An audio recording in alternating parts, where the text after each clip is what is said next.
Assalamualaikum warahmatullahi wabarakatuh. Salam leadership manajemen.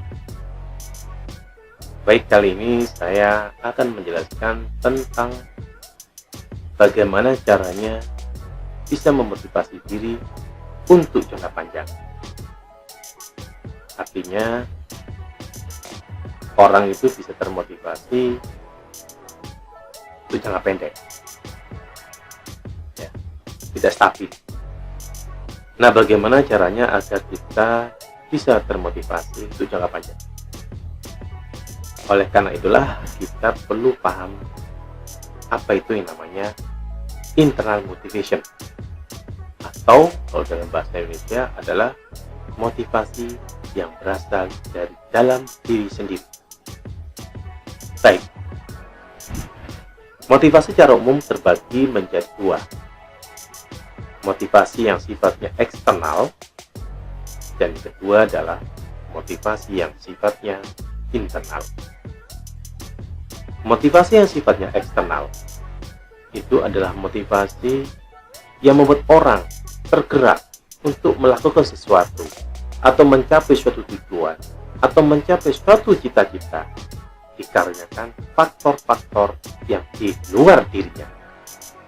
Misalkan kalau teman-teman karyawan, yang disebut faktor eksternal adalah saya ingin naik jabatan, saya ingin dipromosikan, saya ingin dapat bonus, saya ingin dapat insentif, dan sebagainya.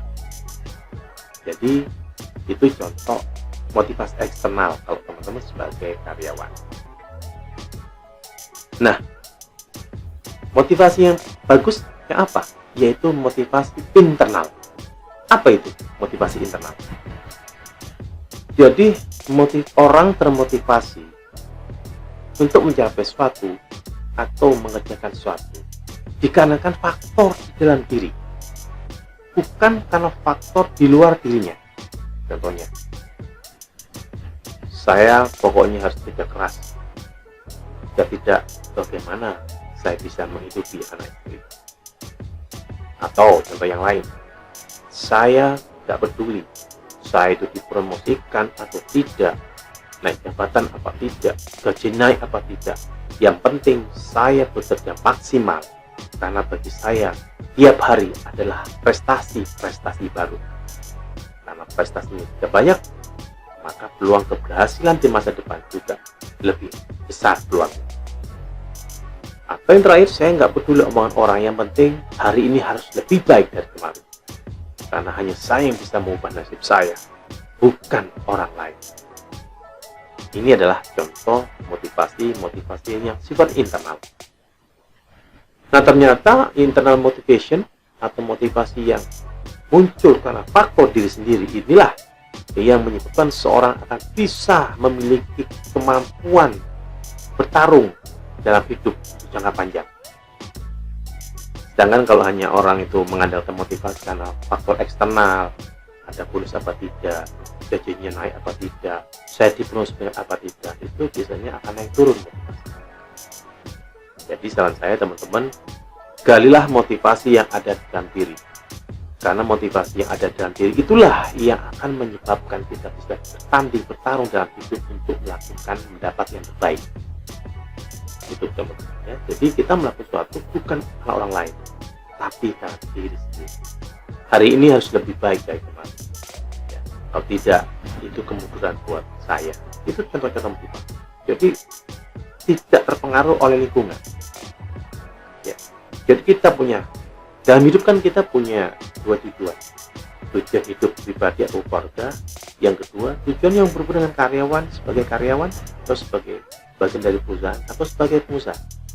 Jadi kita harus memiliki dua motivasi internal dulu, baru terakhir eksternal belakangan. Tapi saran saya, perbesar porsi internal motivation, karena kalau teman-teman mampu memotivasi diri sendiri, membentuk diri sendiri, masa depan sendiri, bukan karena faktor yang lain, yaitu faktor eksternal, maka biasanya akan pantang menyerah untuk jangka panjang. Ibarat pertandingan itu, teman-teman akan kuat puluhan ronde. Ibaratnya mobil, kalau kita mampu membangkitkan motivasi sendiri, ibaratnya mobil diisi mobil, ibarat mobil diisi bensin, efisiensinya itu ibaratnya 1 liter sampai untuk 10.000 km. Tapi kalau termotivasi karena eksternal, 1 liter bisa menjadi 1000 km. Jadi itulah bicara efisiensi ya. Jadi efisiensi internal motivation jauh lebih panjang umurnya daripada faktor external motivation, karena kalau external motivation itu nggak ada, maka orang akan kecewa. Kurang lebih seperti itu. Baik teman-teman, sedemikian video singkatnya, semoga bermanfaat. Nanti akan dilanjut di video-video yang selanjutnya. Assalamualaikum warahmatullahi wabarakatuh.